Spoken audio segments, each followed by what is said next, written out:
And it doesn't feel like you're eating a gay little salad. It feels like you're eating a manly single pronoun salad. That's what I should call this. Single pronoun vegan salad. 下午好啊, brothers and sisters. Welcome back to Magpie, my little restaurant in Shenzhen.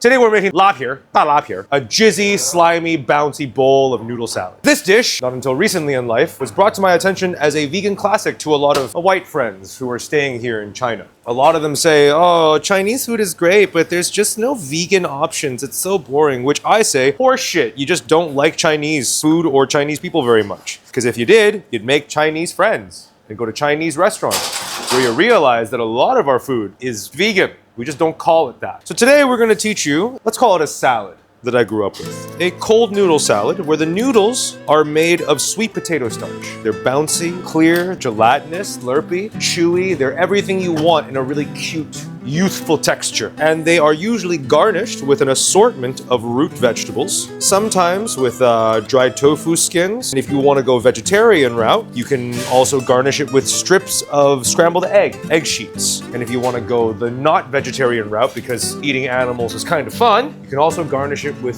strips of sauteed pork. Today we shall teach you how to make the vegan version, because in my opinion it's better, it's lighter, it's packed with flavor. So, the ingredients are as follows: carrots, daikon, cucumber, tofu sheets, a ton of garlic, edible sweet potato starch, because apparently there's inedible sweet potato starch. And here I have once again my symphony of brown flavorful lubes used to create the food of Asia. Soy sauce, black vinegar, chili oil optional, Szechuan peppercorn oil optional, 芝麻酱 or sesame sauce, which is tahini, just with more personality. All right, you will need a big bowl or pan with a befitting lid and some form of tray. We are going to use this as our mold/vessel and this as our cooking device with water. I am a big advocate of the induction burner because as long as your vessel is ferrous, you can use it as a cooking implement, which is why here in the restaurant, we use our work bowls as cooking implements sometimes. And you can also use your inserts, your 6 pans, your 3 pans, your gastronorms, your GN pans, instead of a wok. So if you don't have the right diameter of cooking vessel, which usually a lot of people don't,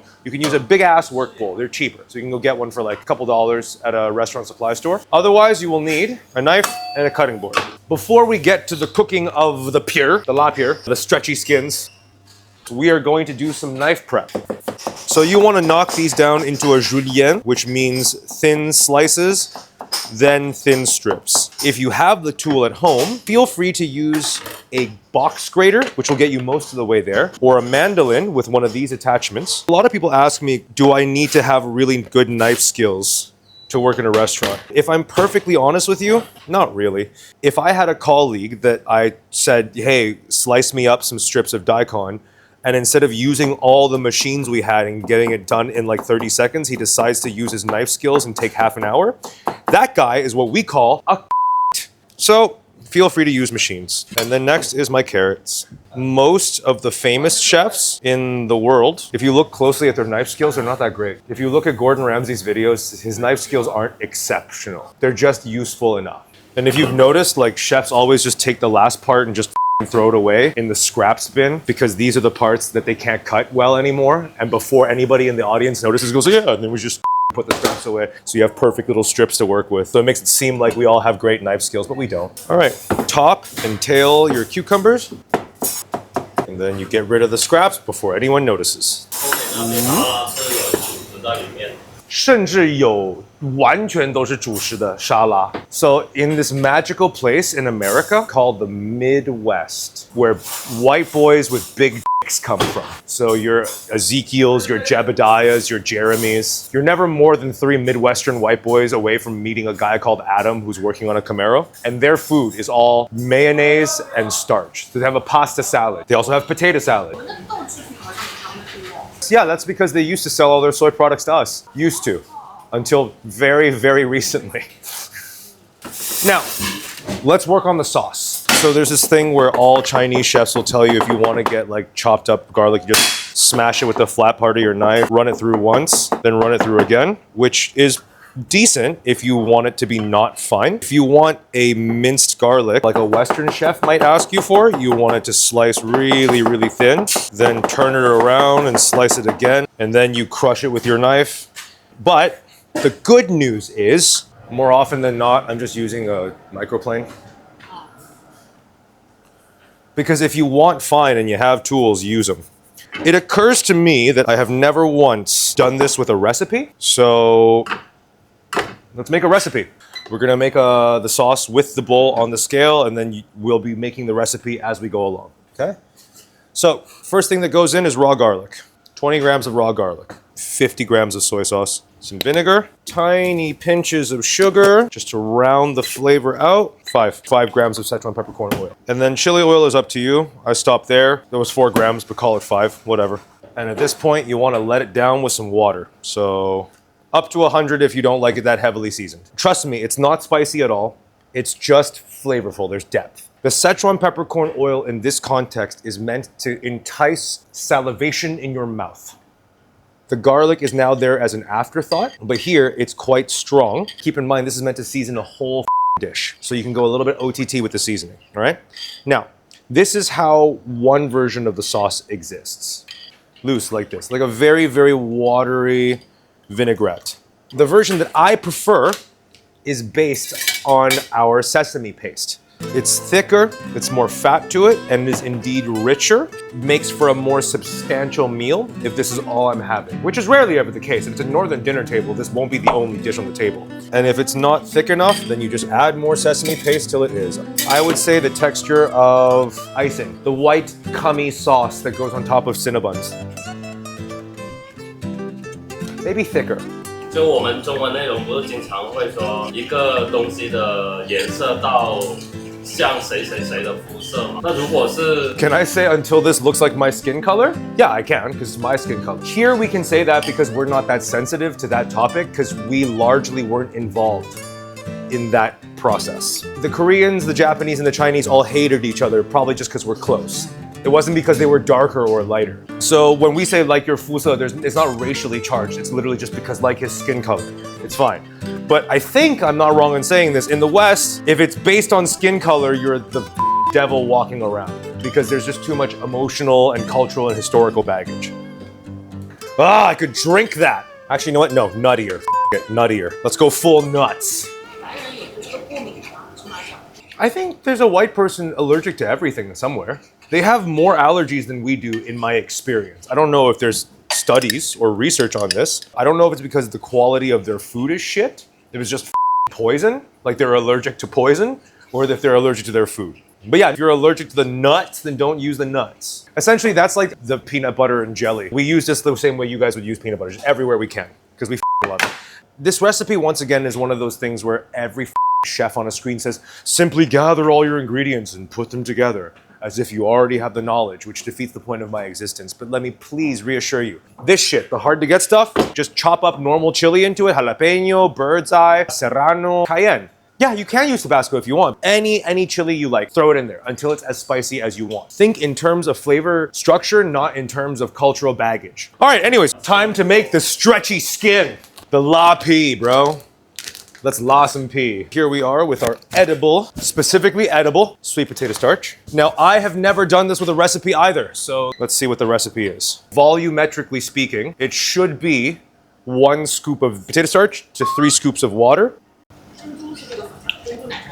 No, that's 木薯粉, tapioca starch. So on that note, you bring up a good point. If you can't find sweet potato starch, feel free to use tapioca starch or potato starch or even cornstarch. If you use cornstarch, it won't be as 滑and 梗儿. You want this to be stretchy, elastic, but very tender. It should feel like it's just set jelly in a way, but in noodle strips. So it's part of that Asian texture that you don't find a lot in Western cuisine, which is unfortunately cummy. It's cummy next to stretchy, next to chewy, which in certain contexts is okay. So after you put your powder and your water together, add a little bit of salt. 5克. All right, cool. And now we're done here. You have your slurry, you have your bowl, I have my lid. I have a minimal amount of oil here. You don't need to have this, but you can have this. It will help. Add a little bit of oil, and you just lube it up. You take your slurry, you pour it on. It helps to have a flat pan. Remember, this doesn't have to be very, very thin. The thicker, in this instance, the more texture there is. And then you just drop your tray onto boiling hot water, and you will see it cook before your eyes. Now, in Dongbei, we call this 玄皮儿. So you spin it, and then you slap the lid on. Let it steam. This happens quite fast, about 20-30 seconds. Feel free to check on it whenever you feel like. Now, once it's solidified like this, feel free to just grab it, dip it in, and this will cook it the rest of the way. Nice. We're gonna scrape this off into a bowl of waiting cold water while we go for the next one. This is the traditional way to do lapierre. If you don't want to use a big round mold, any thin mold will do. Yeah, don't use a thick pan for this. Any thin mold that will float on water will do. While this is happening and you're waiting, you can feel free to start garnishing your dish. Generally speaking, people in Dongbei are known for being quite kitschy and unnecessary with our food portions and our plating. The portions are gigantic, the colors are bombastic. It looks kind of inelegant, but it always looks like there's a sense of occasion. Oh, that's so disgusting. I love it. So when you see a bubble like that, that's a great sign. Always scoop out a little bit of water just to seal the top, drain it off, and scrape it down.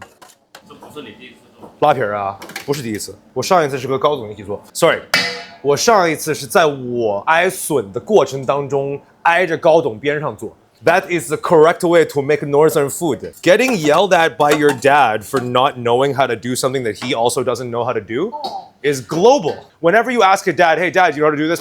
Of course I know how to do this. You don't know how to do this? And then he'll just Google it and yell at you the whole time. So here we are. Time to chop up our stretchy skins.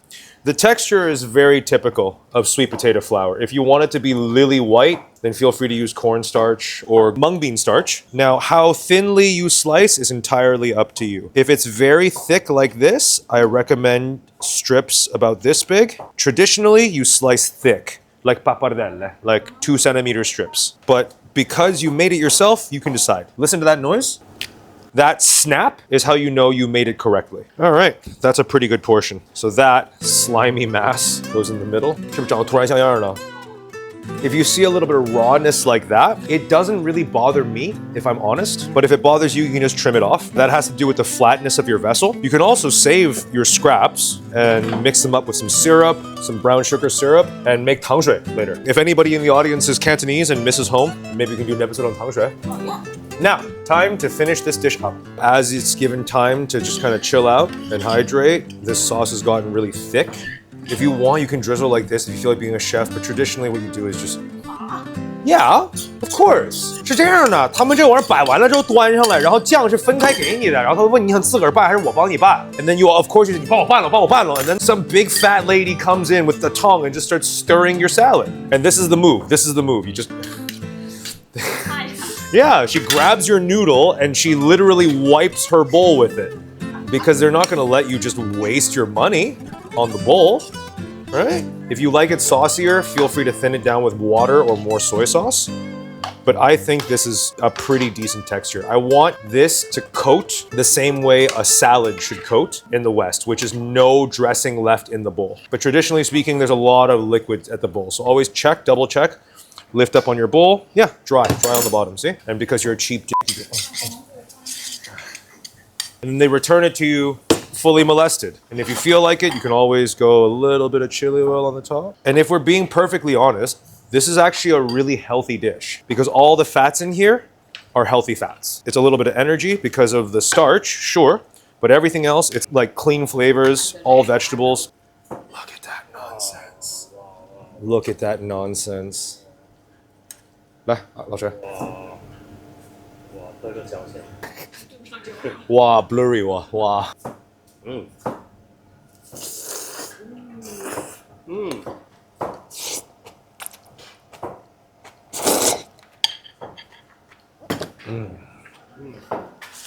If we're honest, like we've been talking and bullshitting this whole time, after you finish the video, edit, it'll be like what, 12, 13 minutes? That's the amount of time it takes to make this at home. It's really easy. This is a skill-free way to get flavor and nutrients into your body quickly because you front load and outsource all the flavoring. It opens up your worldview to a cold, frigid, honest, hearty people who make heavily flavored, filling foods on the opposite end of the world, where I'm from, and it's still vegan. How amazing is that? All right, Talk often, talk soon, take care. Comment, like, subscribe. Comment, like, subscribe. And let me know what else you want to see. All right? Talk often, talk soon, take care. 过年的时候嘚瑟嘛，家里来钱儿了嘛，嘚瑟。Oh, this is also another northern thing. 家里来钱儿了. This is something that is really hard to translate. Not even every Chinese person knows what that means. 你知道钱儿是哪个字吗？家里来钱儿了。You know? Have you watched any of the recent Spider-Man movies? So Tom, whatever his, I forgot. He's one of the Toms. Holland. There we go. Yeah. So he actually does really good accent work in that movie. It's phenomenal because not only did he learn specific to New York / East Coast North American English for that role, he got generational nuance right. So he's so he speaks like a New Yorker in New York that grew up in New York, but that age of New York. Older New Yorkers sound different in the same way that older Dongbei people sound different. Like me, my dad, and his dad before him, and his dad before him had 4 different versions of Dongbei Pudonghua. In the same way that your Shanghainese, your mom's Shanghainese, your grandparents' Shanghainese are different. Jimmy O Yang. Jimmy O Yang sounds like an 89-million-year-old man. He sounds like he drinks tea out of a big rusty metal cup on the side of the street with his taxi driver friend during lunch. Because he didn't grow up alongside Shanghai modernizing. He sounds like the Shanghainese his grandparents taught him. Oh my God. Whenever Jimmy speaks Shanghainese, fuck, I have the hardest time calling him Jimmy O Yang. Because the way he speaks Shanghainese, you just want to call him like Jimmy to Baba. He'll switch between Cantonese and Shanghainese because his Mandarin, of his Sinitic languages, his Mandarin is the worst. His Cantonese and his Shanghainese are miles better, right? So sometimes he'll have to switch between the 3 if he forgets the words, right? And then sometimes you'll see that thing that all multiple language speakers have where they don't know the word in all 3 languages, and he kind of freaks out and has to speak English. And I'm just sitting there and I'm watching him freak out. I'm like, oh,